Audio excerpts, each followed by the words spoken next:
Good morning. সকাল বাজে 7:22। শীতের সকালে উঠতে কিন্তু একদমই মন চায় না, তাও আজ আমি আমার ছোট্ট সংসারের গল্প তোমাদেরকে শোনাতে আসলাম। Welcome, this is blog. তো আশা করি সবাই ভালো আছো। আজ আমি সারাদিন কি করলাম, সারাদিন বলতে সকাল থেকে দুপুর 12টা পর্যন্ত কি করলাম সেটাই তোমাদেরকে আজ শেয়ার করলাম। আজ কোনো রান্নাবাড়ির কাজ নিয়ে আসিনি, আজ আমি সংসারের টুকিনারি কাজ তোমাদের সামনে তুলে ধরলাম।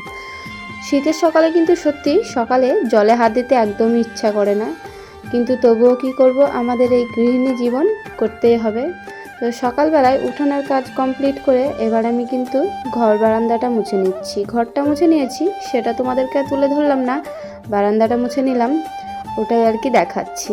কি করব, প্রতিদিন সকালে আমি বারান্দাটা ঘরটা আগে মুছে নিই, না হলে কিন্তু মনে হয় না যে কাজ মানে হচ্ছেই না, এগাচ্ছেই না।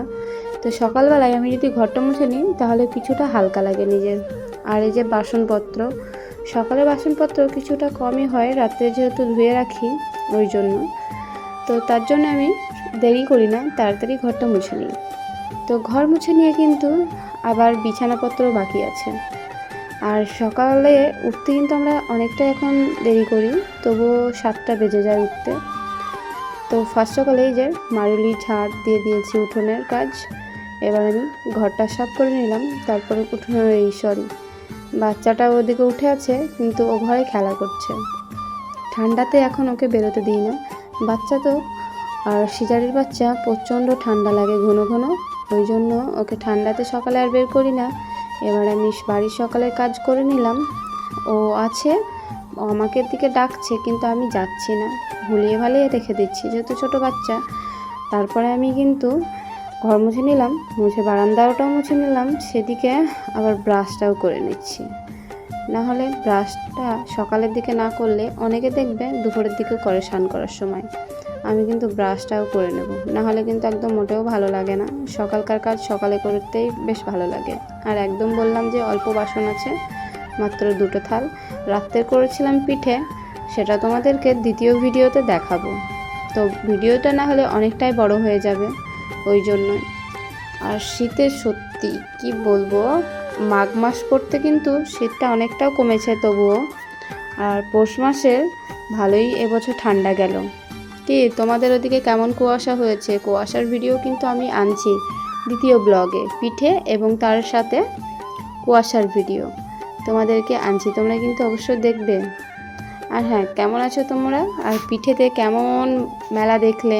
পিঠের পৌষ মাসের পিঠেতে কিন্তু অনেক জায়গায় মকর সংক্রান্তিতে মেলা বসে। আমাদের ওইদিকে হয়েছিল চৌড়িগাছা, মানে যেটা কুমারপুর ঘাট বলে। তোমরা যদি জেনে থাকো কেউ জানাতে পারো আমাকে। আমার কিন্তু আশেপাশেই বাড়ি। চলো, মুর্শিদাবাদ থেকে কে দেখছো ভিডিওটা জানাতে ভুলো না, চটজলদি কিন্তু জানিয়ে ফেলো। আর এই যে আমি এবার ব্রাশটা করে নেব। এই মাত্র 2টো থালা ছিল, আর এই যে মাত্র 2টো বাসন, তাছাড়া কিছুই না। আর হালকা হালকা কিন্তু এখনও কুয়াশা আছে, আমার ক্যামেরাতে কিন্তু দেখতে পাচ্ছ।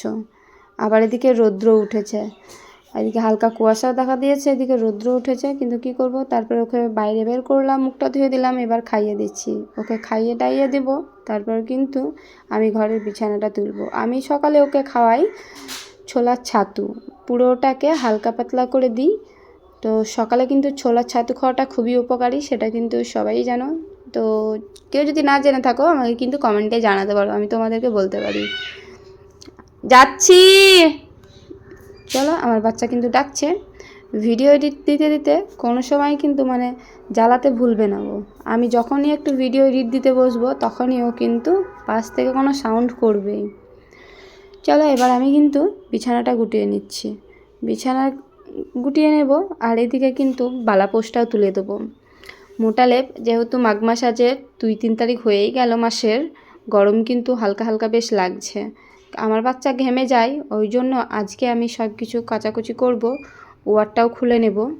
আগে বালাপোষটা রোদ্রে দেবো, রোদ্রে দেওয়ার পরে কিন্তু ওটা কেচে আবার তুলে রেখে দেবো।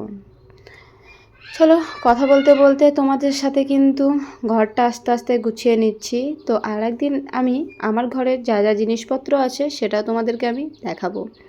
আমার বাবার বাড়ি থেকে কী দেওয়া হয়েছিল সেটা তোমাদের সামনে তুলে ধরবো। তো সুন্দর করে আর একদিন আমার হোম ট্যুর দিব, তো ঘরের মধ্যে আমি যা যা গাছ লাগিয়েছি তোমাদেরকে কিন্তু দেখিয়েছি। তো গাছ লাগাতে বেশ ভালোই লাগে ঘরের মধ্যে, ঘরটা কিন্তু অনেক সুন্দরও লাগে, তার সাথে অনেক ভালোও লাগে। আর এই যে কিছু জামাকাপড় ছিল খাটের মধ্যে ঝুলিয়ে রাখবে, ওই জন্য আমার ঝুলিয়ে রাখা একদমই ভালো লাগে না। আমি সকালের দিকে বাড়ির কাজকর্ম সেরে আবারও ওগুলো গুছিয়ে নিলাম। আর একদিন চলো, আমার কিন্তু সুন্দর একটা শোকেস আছে, শোকেসের ব্লাউজ কালেকশান তোমাদেরকে কিন্তু আমি দেখাবো। সরস্বতী পুজো কিন্তু আর বেশি দেরি নেই হাতে, আর মাত্র কিন্তু 7-8টা দিন আছে, তবুও কম, আমার একটু বেশি বলা হয়ে গেল। আজ তো অমাবস্যা, কালী পুজো। তো চলো, আর কালী পুজোর শুভেচ্ছা রইল সবাইকে। সবাই অনেক ভালো কাটবে, এই কাট এনজয় করবে, কাটিয়ে উঠবে কালী পুজো। আর এই যে আমার দুটো টেডি পেয়ার ছিল, আর এদিকে কচ্ছপটা প্যাকেটে রেখেছিলাম, ছেলে প্যাকেটটা ছিঁড়ে দিয়েছে, তো অনেক ধুলো পড়ছে, ওই জন্য শোকেসে ভরে রেখে দিয়েছি। ঘরে কিন্তু অনেকগুলো টেডি আছে, তার সাথে ছেলের খেলনাগুলো